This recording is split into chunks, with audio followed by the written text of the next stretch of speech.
Don't have much time today, folks. There's going to be a quickie, but I think a goodie. I think it's going to be a goodie. We have a lot to talk about. Some interesting stuff happening. A little bit of danger on the horizon. If there is anyone out there within the sound of my voice that is of pale complexion, well then, let this podcast be a warning to you.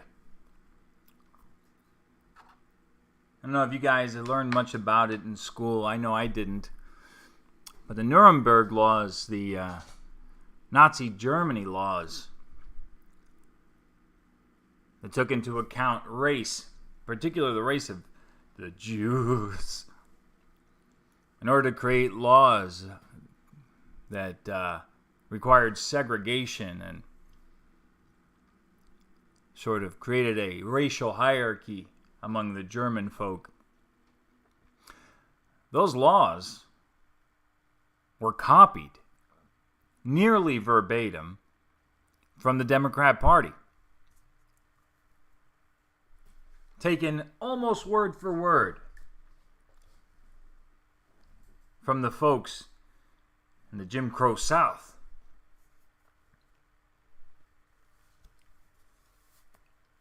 It's interesting, the more things change, the more they stay the same.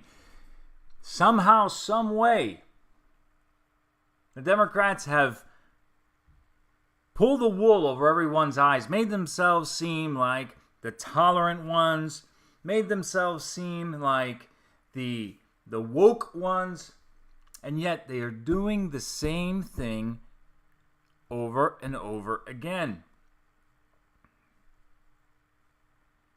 And you see, what I've learned is something interesting here. It isn't about the color of the skin. It isn't about racism. It's about control. It's about power. It's about divide and conquer. The Democrat Party is the ultimate anti-free market group of people.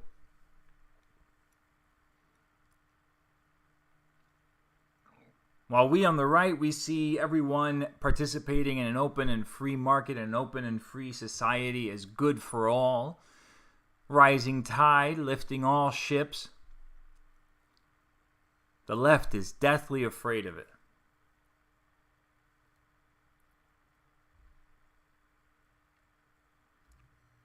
This has been a couple of years now of constant bombardment, of a constant drumming of this anti-racist rhetoric. Not just not racist, but anti-racist. In other words, what we in the 80s used to call reverse racism, moronically. Turning things around and being racist and anti-white to offset the history of oppression.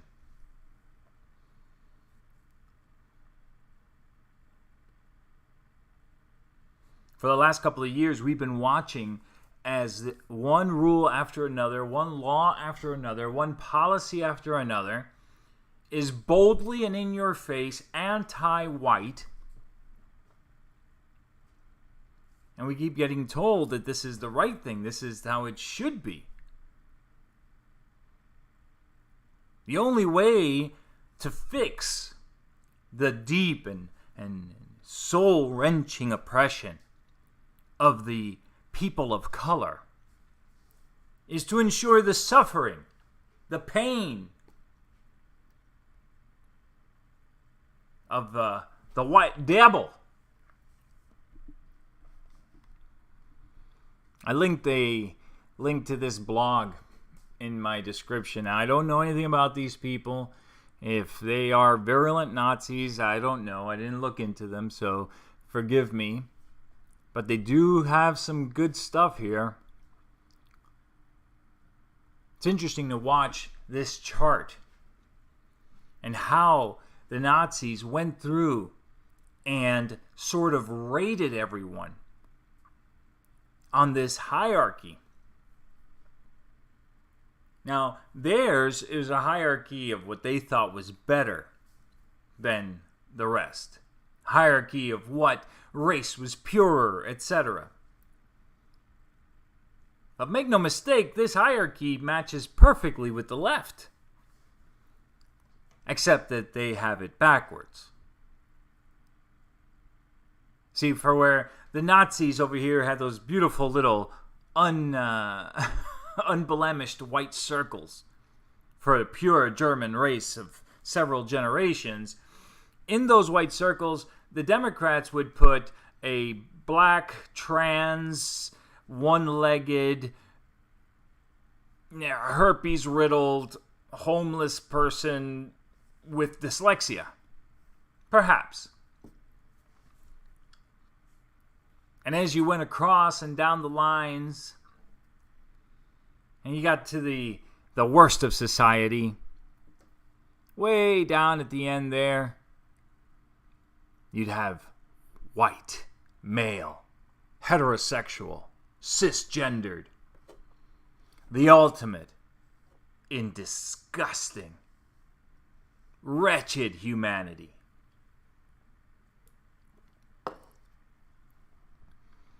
A lot of good information in this little blog. Something I want to read from it, and then you guys can check out the link. Just this little section here, a newly segregated society.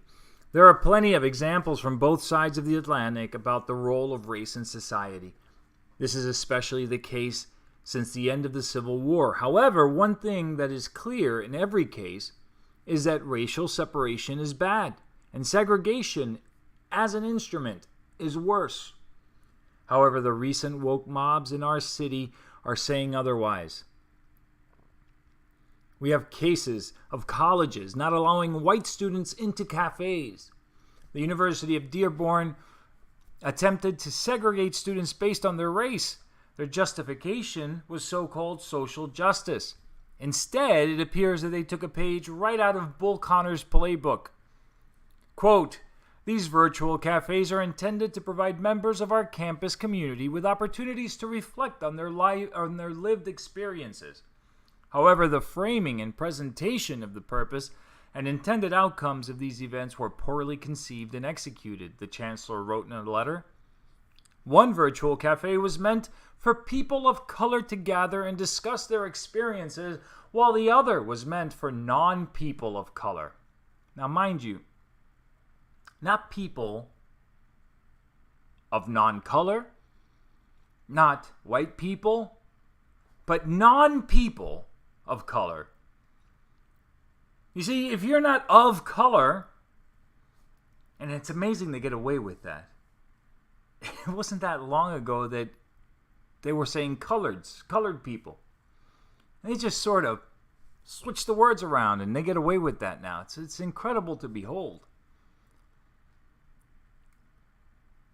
Anyway, the latter, the non-people of color cafe, they experienced a little bit of backlash.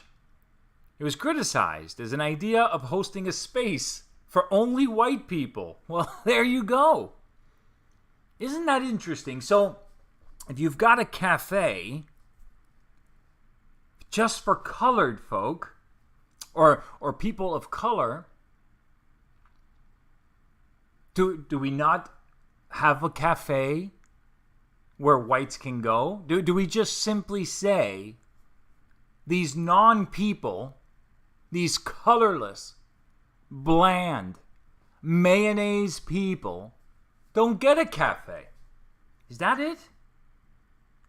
I think that's it. I think it's what's being said here. It's not just that we will segregate and create spaces where whites can't go. We will take away all white spaces, period.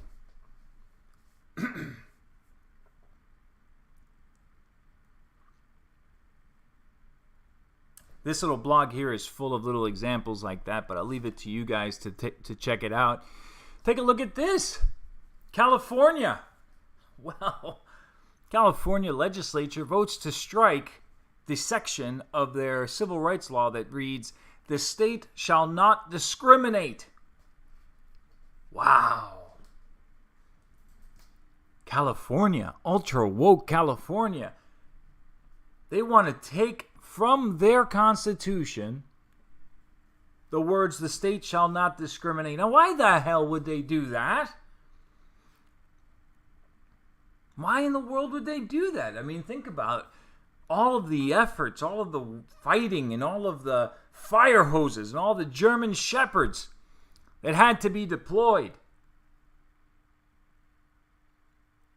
All of the marching and all of the shot civil rights leaders, blood spilt and tears wept to get to where we are today, only for them to say, no, wait a second, wait.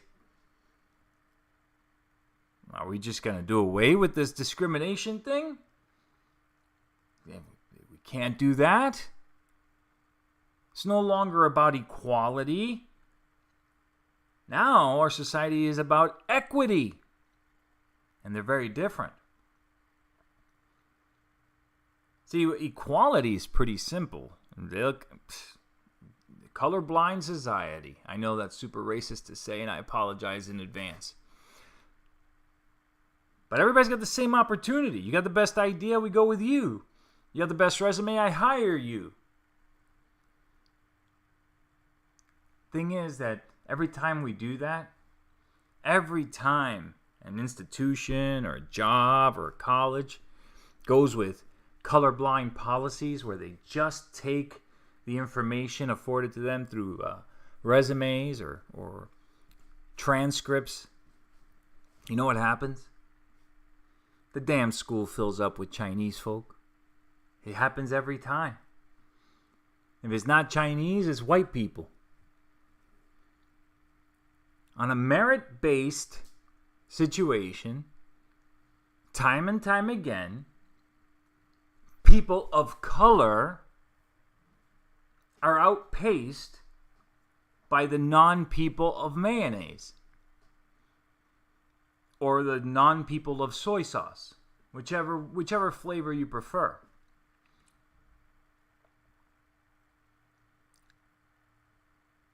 And so this is where our government has landed. Says, well, equality isn't equal enough.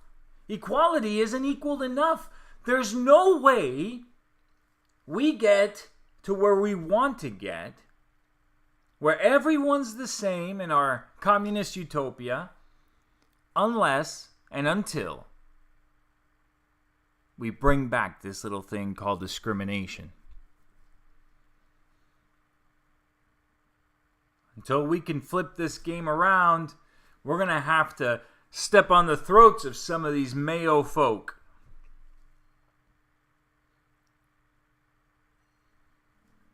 Now, California is a leftist crap hole and irredeemable, honestly, as far as I'm concerned and where it's at. But you see, we didn't fight hard enough then. We didn't fight hard against the universities. We laughed at them and made our YouTube videos. And now, the CDC. Now, don't get me wrong. I'm fine with them not trying to give me the vaccine because I'm white, heteronormative male. As far as I'm concerned, take whatever excuse you want. I'm also balding, 20 pounds overweight. My right testicle is larger than my left. Any of those things, you feel free to hold on to those as reasons why not to give me this vial of aborted fetal tissue and luciferon. It's quite fine by me, but there may be someday in the near future something that I want. There might be some medical treatment that I sure would like to be in line for. But according to the CDC, I don't know. I get it. A huge majority of adults over the age of 65 are dying in a way disproportionate proportion than adults younger than 65. But crazy thing, the majority, the outpaced majority of folks over the age of 65 are white. I wonder why that could be. Who would have thought that aborting millions and millions of children over the last 30 years could affect the average lifespan of a particular demographic? Who would have thought that? Who would have thought that the insane murder rate in particular communities could affect the average age of a particular demographic? I feel like we should have known that. Like, we could have possibly, maybe, if we thought about it for 4 seconds, we could have figured out that would happen. But you know what? Whatever. Que sera, sera. We're here now. And so since we're here now, and since the majority of folks in this country over the age of 65 are white, the CDC is saying, you know what? Maybe we don't give the vaccine to the most vulnerable, namely people over the age of 65. Maybe what we do is, now hear me out, maybe what we can do is give the vaccine to people based on race. Now I know, I get it. There's essential workers out there that are slated to get this thing early on, and I know very, very few of them are over the age of 65. And this is true based on statistics. 99.6% of them are going to be fine even if they get the thing. But there's an added benefit in all this. Old white people will die. Right? Give it up for the anti-racist folks. Who votes in a higher proportion than any other age group? People over 65. Who do they vote for by and large? Republicans. What a way to turn this franchise around. Am I right? Let's get rid of a few 100,000 of these Republican voting, resource-sucking, aged white oppressors.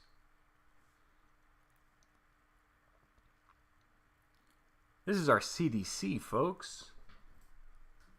This is our CDC. This isn't Harvard blocking some Chinese folks to give a brother a chance.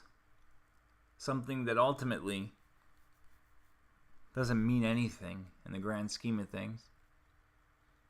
This isn't even some far-left liberal state doing something so illiberal as to gut their civil rights legislation. This is now life and death. Now we're talking the intentional, focused attack on the very lives of people based on their race.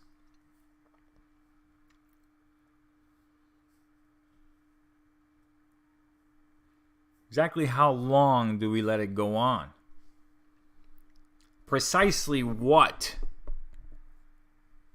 is the point where we say enough is enough?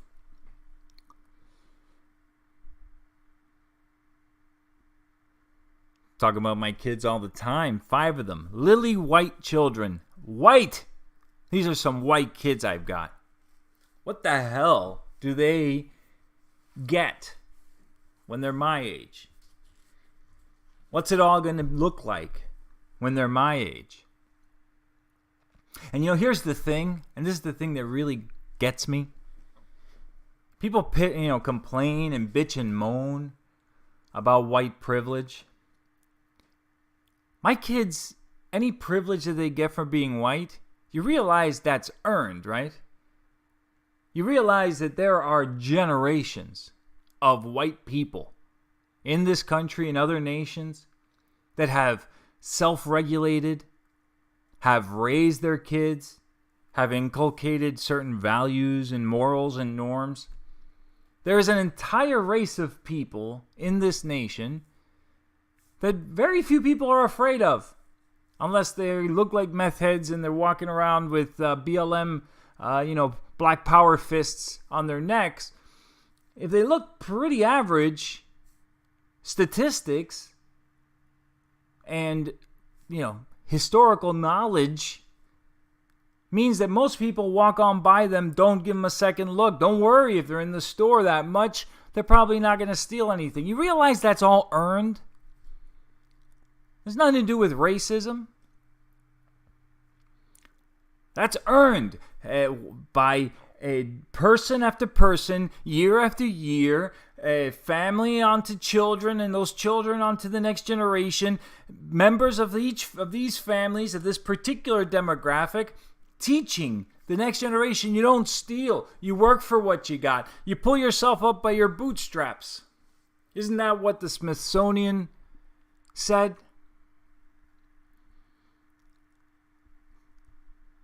Didn't the Smithsonian come out and lay out what the what do they call it? The indicators of whiteness or what have you?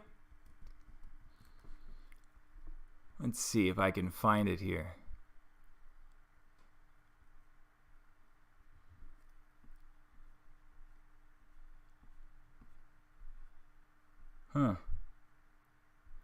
Don't tell me that Google scrubbed it from their charts, but you can always count on Google Images. Plenty of people went ahead and screen grabbed it.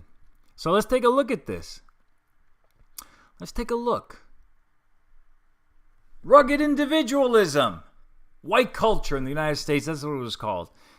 This is white culture, people. This is the Smithsonian.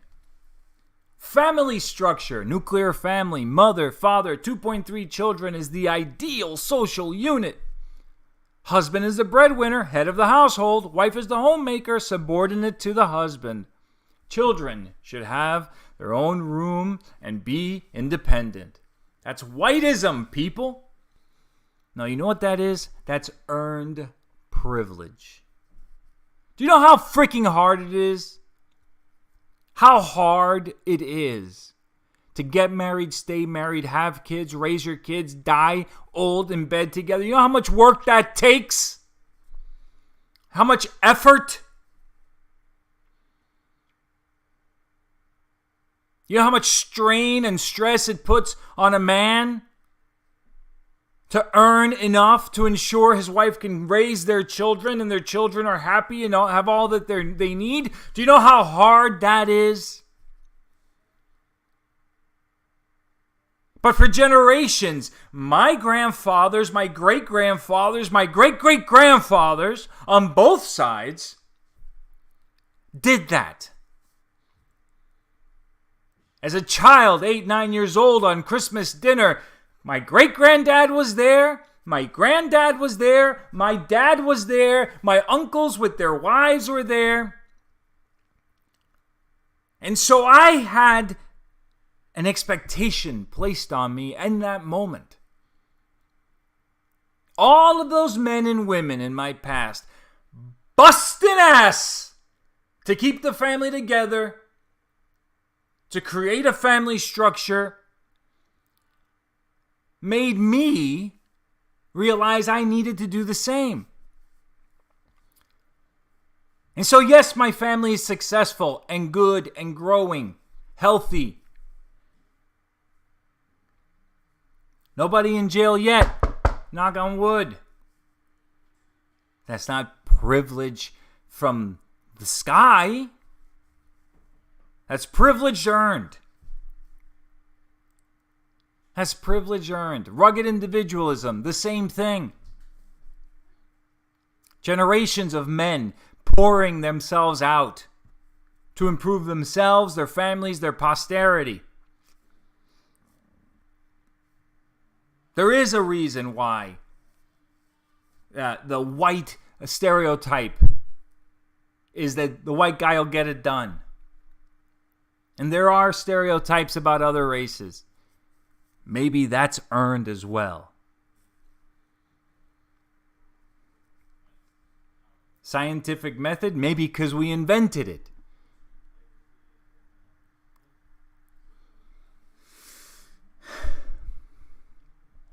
And on and on and on it goes.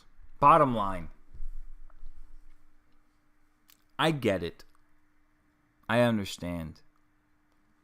White folks out there, me as one of you, I am with you.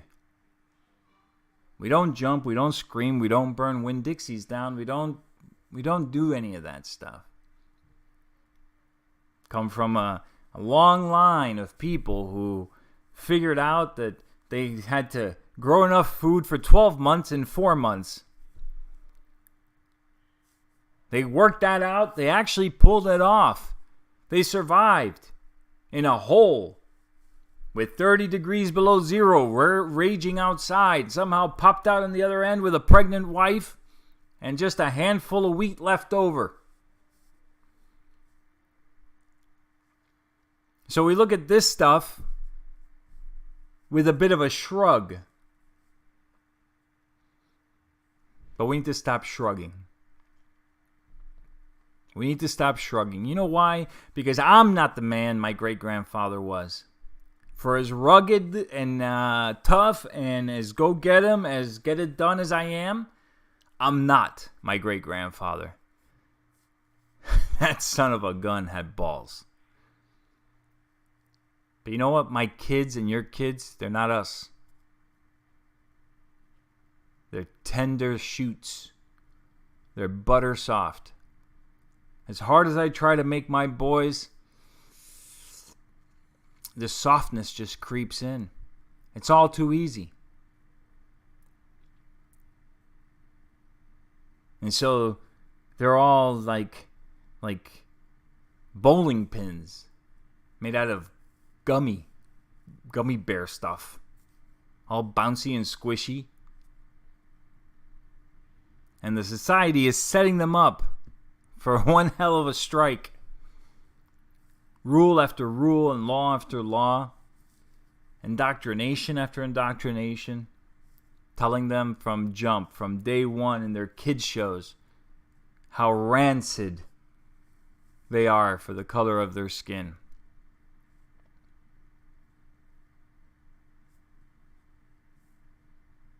What the hell are they going to have left when I'm gone?